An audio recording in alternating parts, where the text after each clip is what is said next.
This video is to help you navigate through the pattern and learn some tips and tricks for making the Layla Stitch Sampler Crochet Scarf Pattern.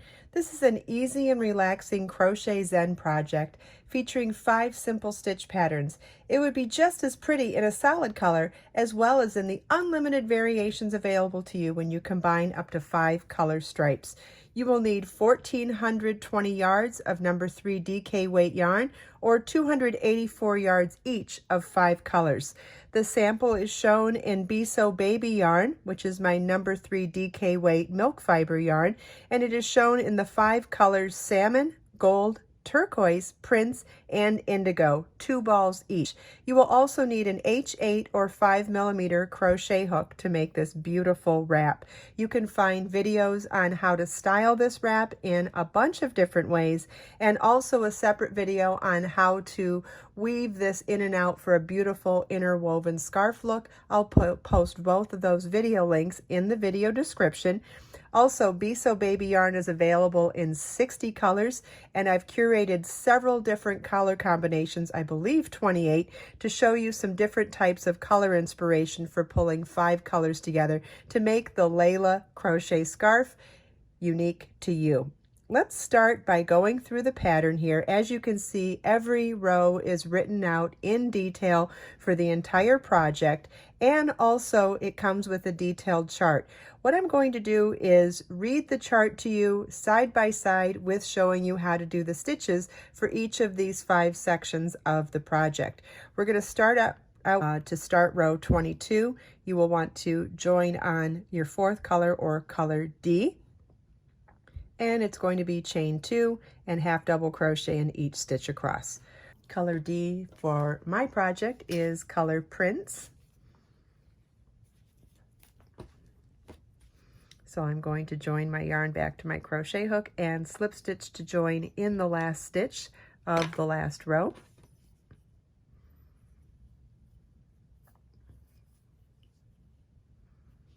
And now we're ready to begin row 22. Row 22 starts with a chain 2 that counts as a half double crochet, and we're going to work 1 half double crochet in each stitch across.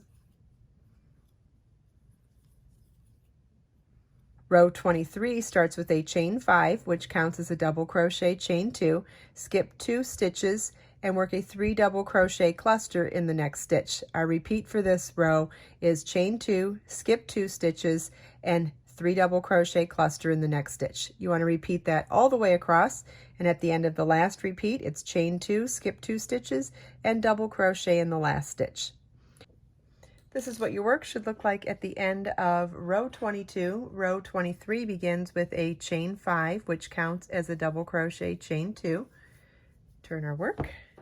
Then we're going to skip the next 2 stitches, and in the next stitch work a 3 double crochet cluster. It's yarn over your hook, insert your hook in the stitch, yarn over, pull up a loop, yarn over, pull through 2, yarn over, insert your hook in the same stitch, yarn over, pull up a loop, yarn over, pull through 2, yarn over, insert your hook in the same stitch, yarn over, pull up a loop, yarn over, pull through 2. You should now have 4 loops on your hook, yarn over, pull through all 4 loops on your hook. That's a 3 double crochet cluster. Our repeat for this row is chain 2, skip 2 stitches, and 3 double crochet cluster in the next stitch.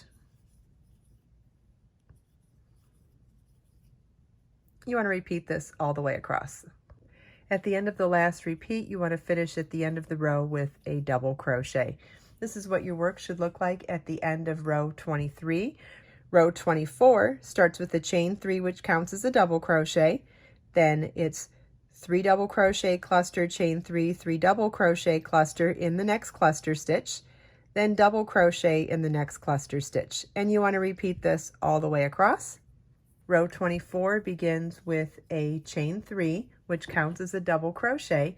Then we're going to work a 3 double crochet cluster, chain 3, 3 double crochet in the top of the cluster stitch on the previous row. So it's yarn over your hook, insert your hook, yarn over, pull up a loop, yarn over, pull through 2. Do that 2 more times. Yarn over, pull through all 4 loops on your hook, chain 3, and 3 double crochet cluster again in that same stitch.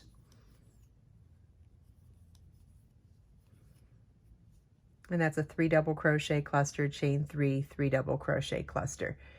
We're going to now work a double crochet in the next cluster stitch, and our repeat for this row is 3 double crochet cluster, chain 3, 3 double crochet cluster in the next cluster stitch,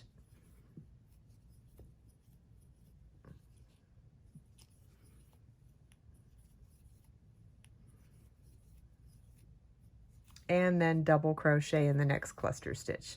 And you want to repeat this all the way across. This is what your work should look like at the end of row 24.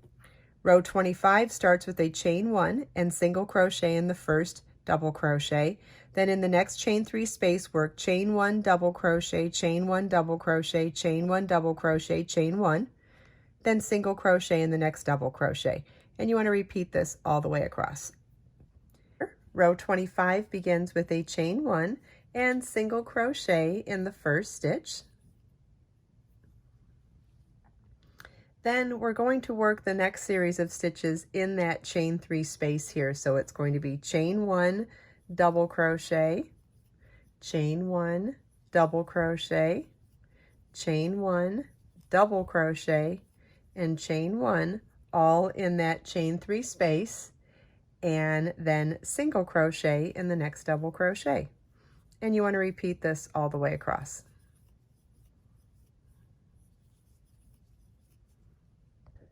This is what your work should look like at the end of row 25. Row 26 starts with a chain 5, which counts as a double crochet, chain 2, skip 1 double crochet and single crochet in the next double crochet, chain 2, skip 1 double crochet and double crochet in the next single crochet. Our repeat for this row is chain 2, skip 1 double crochet, single crochet in the next double crochet, chain 2, double crochet in the next single crochet. And you want to repeat that all the way across.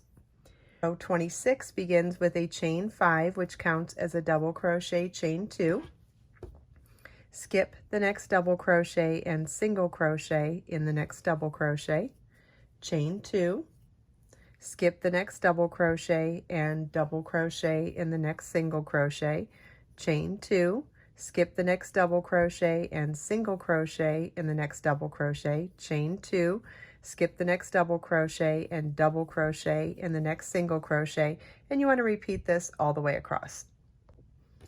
This is what your work should look like at the end of row 26. Row 27 starts with a chain 5, which counts as a double crochet, chain 2.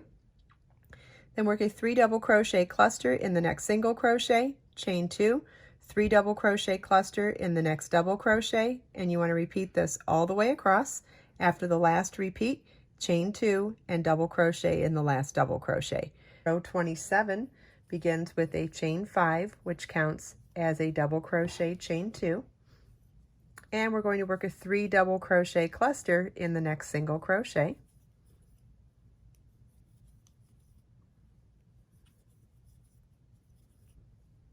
chain 2, and a 3 double crochet cluster in the next double crochet.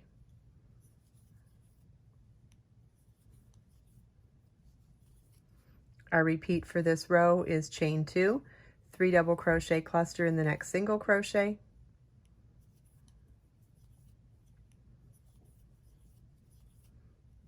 and chain 2, 3 double crochet cluster in the next double crochet. And you want to repeat this all the way across. And then we finish the row with a chain 2 and double crochet in the last double crochet. This is what your work should look like at the end of row 27. Row 28 begins with a chain 2, which counts as a half double crochet, then 2 half double crochets in the next chain 2 space, half double crochet in the next cluster stitch, and you want to repeat that all the way across. At the end of the last repeat, it's 2 half double crochet in the last chain 2 space, and half double crochet in the last double crochet. If you're changing color, this is where you would fasten off your 4th color or color D.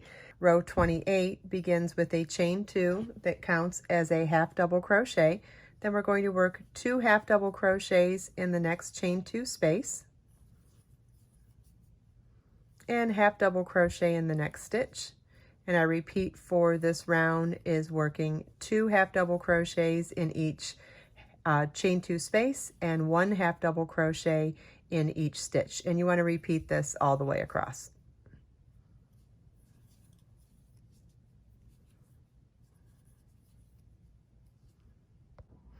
This is what your work should look like at the end of row 28. If you are changing color like I did in this project, you'll want to fasten off at the end of row 28, and then we will join our 5th and final color, color E, which is Be So Baby yarn in color indigo. That will be our 5th color. And once we join with a slip stitch to the first stitch at the end of the last round, we will be ready to begin our 5th and final stitch section, and starting with row 29.